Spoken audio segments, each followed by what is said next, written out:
भोपाल में टीईटी परीक्षा के विरोध में शिक्षकों का प्रदर्शन। पैदल मार्च करते हुए डीपीआई पहुंचे शिक्षक। टीईटी परीक्षा आदेश निरस्त करने की मांग। उज्जैन के विक्रमादित्य विश्वविद्यालय की परीक्षा में पूछा गया विवादित सवाल, अल्लाह के सिवा दूसरा कोई नहीं के सवाल पर भड़क गए हिंदू संगठन, कार्रवाई की मांग। मुरैना में रेत माफियाओं के हौसले बुलंद, वन विभाग के आरक्षक को ट्रैक्टर से रौंदा। घटना में आरक्षक की दर्दनाक मौत, आरोपियों की तलाश कर रही है पुलिस। इंदौर नगर निगम के बजट सत्र में वंदे मातरम पर बवाल, कांग्रेस पार्षदों पर वंदे मातरम के अपमान का आरोप। बीजेपी पार्षदों ने लगाए सदन में वंदे मातरम के नारे। रतलाम में निगम सम्मेलन में वीर सावरकर को कहा देशद्रोही, कांग्रेस पार्षद सलीम बागवान पर एफआईआर दर्ज। भाजपा पार्षद ने करवाई थी शिकायत।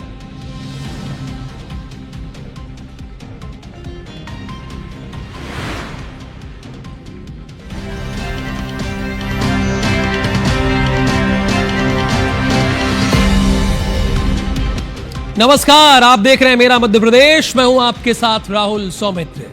मध्य प्रदेश में आज दो अलग अलग मुद्दों को लेकर जबरदस्त हंगामा देखने को मिला, जिनमें शिक्षा और राजनीति दोनों ही क्षेत्र विवादों के केंद्र में रहे। पहला मामला उज्जैन का है, जहां सम्राट विक्रमादित्य विश्वविद्यालय की बीकॉम और बीसीए की फाउंडेशन परीक्षा में पूछे गए एक प्रश्न ने विवाद खड़ा कर दिया। सोमवार को आयोजित परीक्षा में एक सवाल था, अल्लाह के सिवा दूसरा कोई नहीं है। इस प्रश्न पर हिंदू संगठनों ने कड़ी आपत्ति जताई। अब दूसरी खबर की बात कर लेते हैं, जो स्क्रीन पर दिख रही है। उज्जैन से इंदौर बहुत दूरी नहीं है, लेकिन देखिएगा, दूसरा मामला इंदौर से सामने आया है, जहां नगर निगम परिषद के बजट सम्मेलन के दौरान वंदे मातरम को लेकर सियासी संग्राम छिड़ गया। सबसे पहले बात उज्जैन की। उज्जैन में सम्राट विक्रमादित्य विश्वविद्यालय के बीकॉम और बीसीए के फाउंडेशन पेपर में पूछे गए एक प्रश्न पर विवाद हो गया। यह सोमवार को पेपर हुआ। अच्छा, इस पेपर में पूछा क्या गया, अल्लाह के सिवा दूसरा कोई नहीं है, और इसके विकल्प क्या दिए गए। पहला विकल्प दिया गया सोमेश्वर, दूसरा दिया गया खुदा, तीसरा दिया गया शक्तिवान, और चौथा दिया गया दंड देने वाला। इस प्रश्न को लेकर हिंदूवादी संगठनों ने आपत्ति जताते हुए प्रश्न पत्र बनाने वाले के खिलाफ कार्रवाई की मांग की। सम्राट विक्रमादित्य विश्वविद्यालय के बीकॉम और बीसीए तृतीय वर्ष के फाउंडेशन कोर्स का पेपर सोमवार को हुआ था। पेपर सामने आने के बाद उज्जैन समेत रतलाम में हिंदूवादी संगठनों ने आपत्ति जताई है। फिलहाल यह स्पष्ट नहीं हो सका है कि पेपर किसने तैयार किया।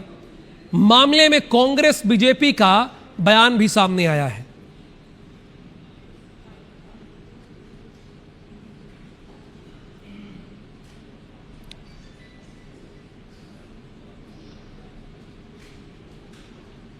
पार्टी सरकार ने पाठ्यक्रम को नए सिरे से लागू किया और सही इतिहास देश की जनता के पास पहुंचाया। ऐसे में कांग्रेस पार्टी केवल और केवल तुष्टीकरण की राजनीति कर सकती है। इस मामले में अगर कोई भी अधिकारी या कर्मचारी दोषी होगा तो उसके ऊपर कार्रवाई होगी। भारतीय जनता पार्टी सरकार में शिक्षा व्यवस्था में सुधार लगातार जारी रहेगा। कि ये सोची समझी साजिश किसी ने की है, अब सरकार के खिलाफ की है या सरकार में बैठे लोगों ने की है माहौल ख़राब करने के लिए। यूनिवर्सिटी किसके अधीन आती है? यूनिवर्सिटी में जो लोग हैं वो किसके अधीन आते हैं? जिस यूनिवर्सिटी का मामला है, उस यूनिवर्सिटी से राजनीति शुरू की है मुख्यमंत्री ने मध्य प्रदेश के, और मध्य प्रदेश के मुख्यमंत्री क्या जिम्मेदार नहीं है? ऐसे सवाल जो धर्म धार्मिक आधार पर हों, मुझे लगता है कि ये अनुचित है यूनिवर्सिटी का पूछा जाना। नगर निगम इंदौर के बजट सम्मेलन में उस वक्त माहौल गर्मा गया जब वंदे मातरम को लेकर बीजेपी और कांग्रेस के पार्षद आमने सामने आ गए। विवाद इतना बढ़ा कि नारेबाजी, तीखे बयान, कार्रवाई तक की नौबत आ गई। क्या है पूरा मामला, आपको दिखाते हैं इस रिपोर्ट में। सवाल होनी चाहिए थी।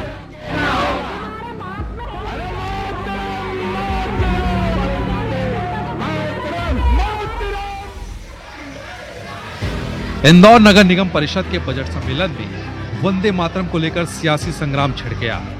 बीजेपी पार्षदों ने वंदे मातरम के नारे लगाए, लेकिन कांग्रेस की कुछ मुस्लिम महिला पार्षदों ने इसे बोलने से इनकार कर दिया। इसके बाद सदन में जमकर हंगामा शुरू हो गया और दोनों पक्षों के बीच तीखी नोकझोंक देखने को मिली।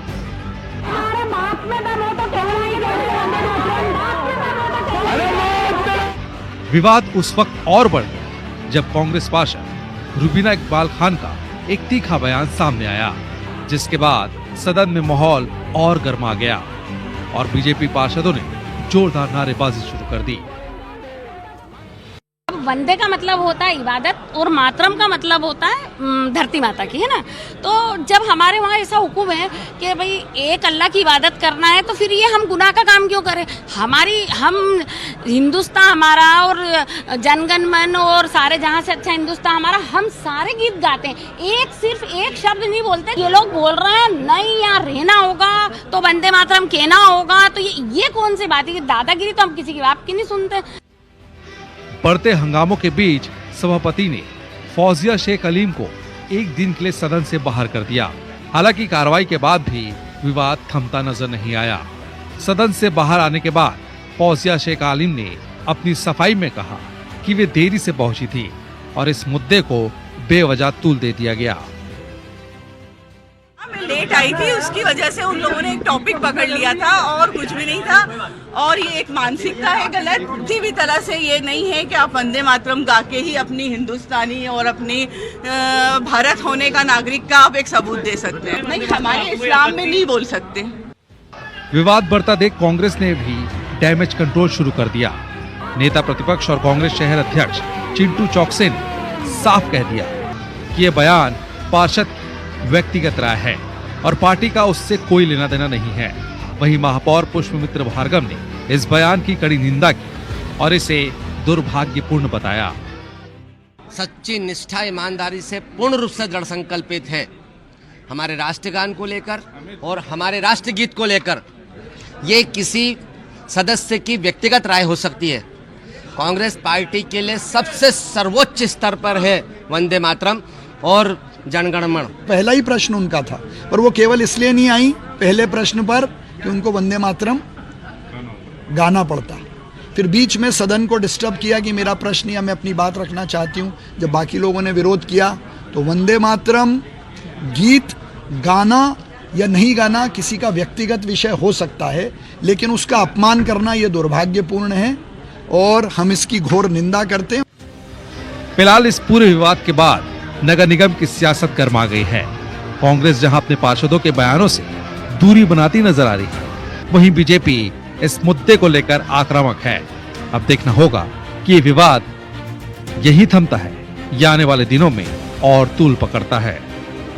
अंशुल मुकाती, IBC 24। इंदौर से खबर है, भोजशाला मामले में हाईकोर्ट में सुनवाई का तीसरा दिन है। हिंदू पक्ष के वकील विष्णु शंकर जैन ने तर्क रखे। मुस्लिम पक्ष के मौलाना कमलुद्दीन के एफिडेविट का हवाला दिया है। एफिडेविट में उल्लेख पहले मंदिर था जिसे तोड़कर मस्जिद बनाई गई। मस्जिद में आज भी मंदिर के स्तंभ और संस्कृत श्लोक होने का दावा है।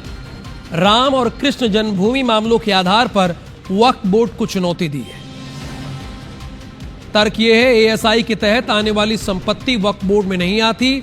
पूर्व मामलों के दस्तावेजों को आधार बनाया। गुरुवार को 2:30 से 4:30 बजे तक एक बार फिर से 2 घंटे के लिए सुनवाई होगी।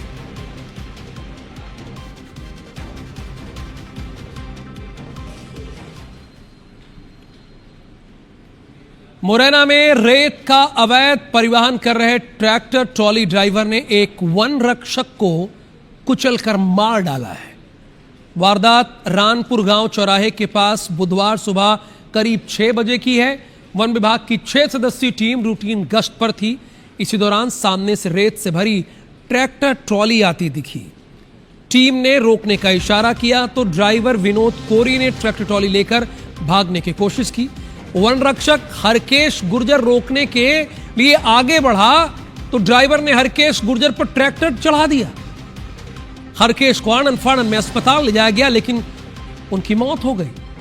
हरकेश के परिजन इस घटना से सदमे में है। घटना के बाद आरोपी मौके से फरार हो गए हैं।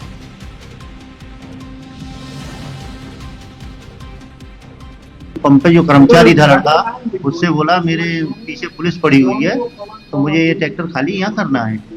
लड़के को नहीं मालूम था कि यह एक्सीडेंट करके आया है, क्या करके आया है। उसने कहा ठीक है भैया कर जा, तो रेत की ट्रॉली यहाँ खाली करके मौके से यहाँ से फरार हो गया। रेत से भरा ट्रैक्टर आ रहा था, उसको रोकने का प्रयास किया गया, लेकिन वो सीधे मेरे सिपाही के ऊपर चढ़ा दिया। घटना की सूचना मिलते ही कलेक्टर, एसपी और डीएफओ मौके पर पहुंचे और मामले की जांच शुरू की। शहीद वन रक्षक हरकेश गुर्जर का पोस्टमार्टम कराकर उनका अंतिम संस्कार पैतृक गांव जनकपुर में किया गया। अज्ञात आरोपी के खिलाफ हत्या का मामला दर्ज कर आरोपी की तलाश तेज कर दी गई है। ट्रैक्टर को रोकने की कोशिश की, रोकने पर उनके द्वारा तत्काल ट्रैक्टर ने उसके ऊपर चढ़ा दिया। पुलिस और 3 दिन से सहयोग पुलिस का और इनका चल रहा है, अपना प्रशासन का भी। वन रक्षक एक ट्रैक्टर को जो है रोकने का प्रयास कर रहे थे, तो उसमें जो ट्रैक्टर के जो ड्राइवर थे उन्होंने ट्रैक्टर को स्पीड अप किया, तो जिससे जो है वन रक्षक जो है उनकी स्थल पर जो है मृत्यु हुई। कलेक्टर साहब, इतने धीरे से बोलने की जरूरत नहीं है, एक्शन लेना होगा। चूंकि लॉ एंड ऑर्डर को रेत माफियाओं ने सीधे चैलेंज किया है। मध्य प्रदेश में समान नागरिक संहिता यानी यूसीसी लागू करने की सुगबुगाहट तेज हो गई है। असम और गुजरात के बाद अब मध्य प्रदेश भी इस दिशा में आगे बढ़ रहा है। सूत्रों के मुताबिक मुख्यमंत्री डॉक्टर मोहन यादव ने मंत्रियों को यूसीसी का अध्ययन करने का निर्देश दिया है। वहीं गृह विभाग भी सक्रिय हो गया है। जल्द ही राज्य स्तर पर एक उच्च स्तरीय कमेटी गठित की जा सकती है जो 6 महीने में यूसीसी लागू करने का काम करेगी।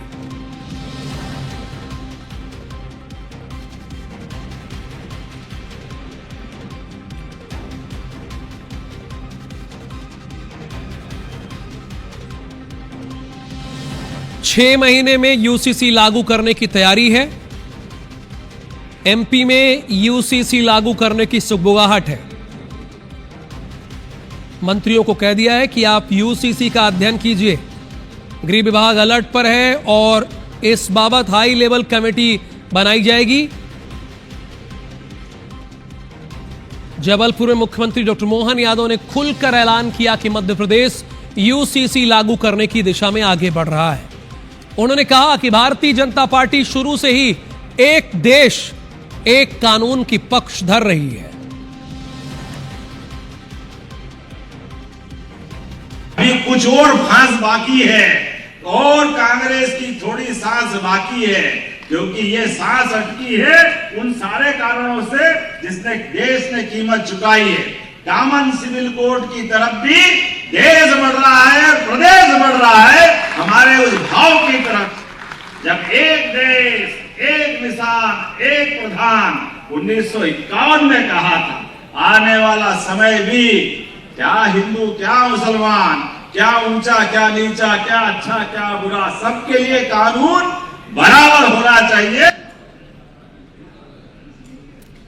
इधर इस मुद्दे पर सियासत भी गर्मा गई है। नेता प्रतिपक्ष उमंग सिंगार ने कहा कि फैसला सभी को विश्वास में लेकर होना चाहिए। इस पर कैबिनेट मंत्री विश्वास सारंग ने पलटवार किया है।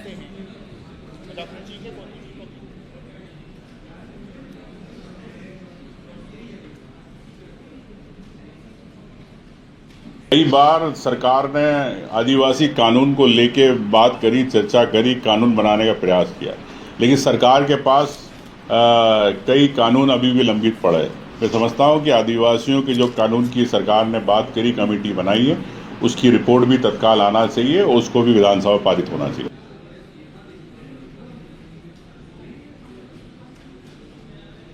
कांग्रेस से हम और क्या अपेक्षा कर सकते हैं।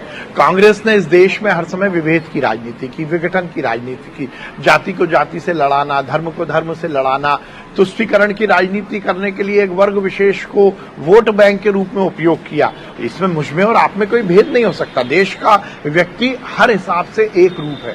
और बहुत जरूरी है, इस देश को बड़ा देश बनाना है तो कानून एक जैसा होना चाहिए। खबर भोपाल से है, जहां पर chief minister doctor Mohan Yadav का वर्चुअल संवाद हुआ। बीजेपी पदाधिकारियों, किसानों और स्वयंसेवी संस्थाओं से उन्होंने संवाद किया। उपार्जन केंद्रों पर किसानों के लिए सहज सुगम व्यवस्था के निर्देश दिए। सीएम कार्यालय के कंट्रोल रूम से पूरी व्यवस्था पर नजर रखी जाएगी। गेहूं उपार्जन में सामाजिक और सेवा भारती संस्थाओं से सहयोग की अपील की है सीएम ने। प्रदेश प्रभारी डॉक्टर महेंद्र सिंह और प्रदेश अध्यक्ष हेमंत खंडेलवाल भी इस वर्चुअल संवाद का हिस्सा बने।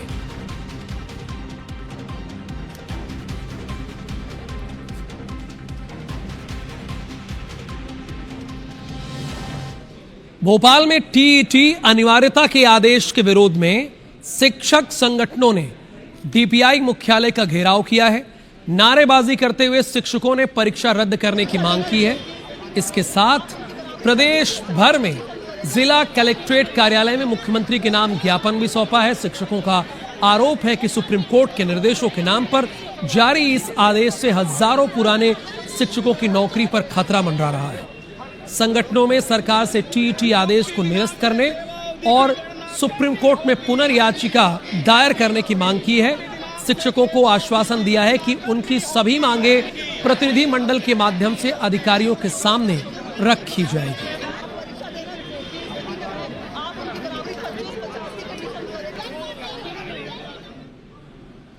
नरसिंहपुर में हनुमान मंदिर में लाखों की चोरी हुई है।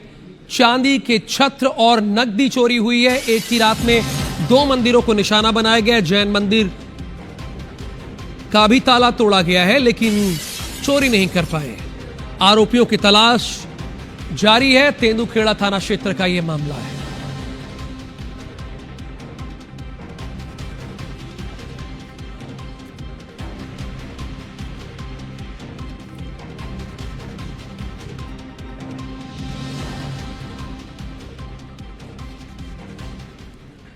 मध्य प्रदेश में शराब के खिलाफ लोगों का गुस्सा बढ़ता जा रहा है।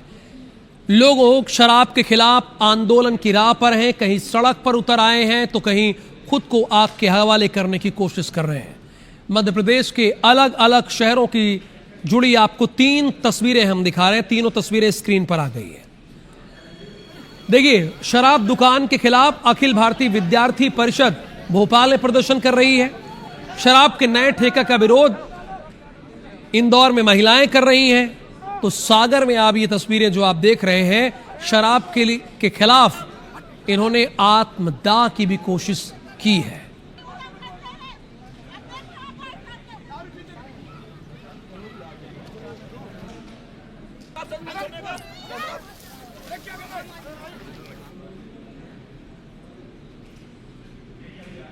खरगोन के माहेश्वर की वायरल गर्ल मोनालिसा और फरमान की शादी के विवाद के मामले में नया मोड़ सामने आया है। मामले में अब राष्ट्रीय मानवाधिकार आयोग ने खरगोन एसपी को नोटिस जारी कर जांच के आदेश दिए। आयोग ने मोनालिसा की उम्र और जांच को लेकर एसपी को नोटिस जारी किया है। साथ ही मध्य प्रदेश और केरल के मुख्य सचिव डीजीपी को समन्वय करने के निर्देश राष्ट्रीय मानवाधिकार आयोग ने दिया। मोनालिसा और फरमान की शादी के बाद मोनालिसा के माता पिता और फिल्म डायरेक्टर सरोज मिश्रा ने मोनालिसा के नाबालिग होने की बात कहकर आयोग को शिकायत की थी। साथ ही मोनालिसा और फरमान की शादी को लव जिहाद बताया था। मामले में एसपी रविंद्र वर्मा ने राष्ट्रीय मानवाधिकार आयोग से मिले नोटिस की पुष्टि कर जांच की बात कही है।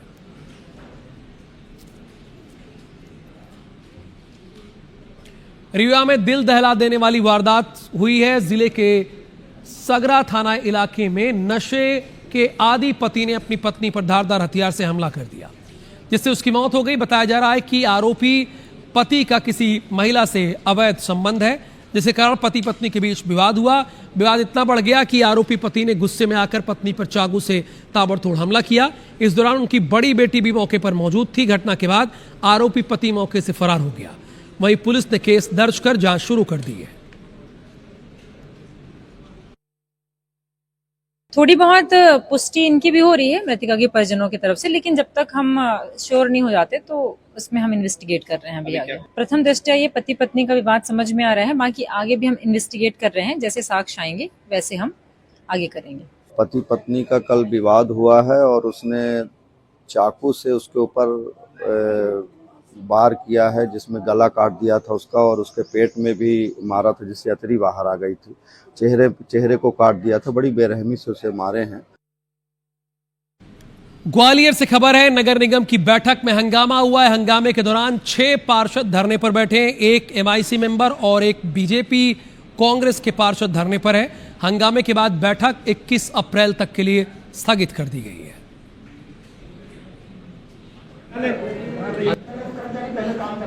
वो अभी नहीं है, मेरे बारे में अभी कोई काम कर रहे हैं, ये जो 3.5 साल से चिल्ला रहे हैं हम लोग, ये व्यवस्था खराब तो ना हो कम से कम। मैं आज भी मानना चाहिए ये ठीक व्यवस्था है। अगर हम सारे अगर 2-2.5 महीने में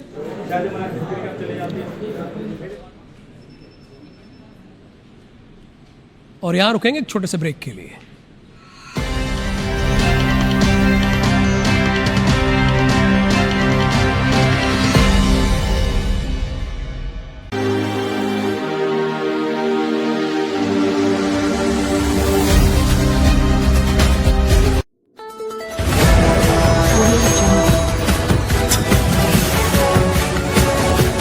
MP लाइव टीवी आपको रखे अपडेट, सच जो हम आपको बताएंगे। ऐसी ही तमाम खबरों से अपडेट रहने के लिए MP live TV news channel को सब्सक्राइब करना ना भूलें।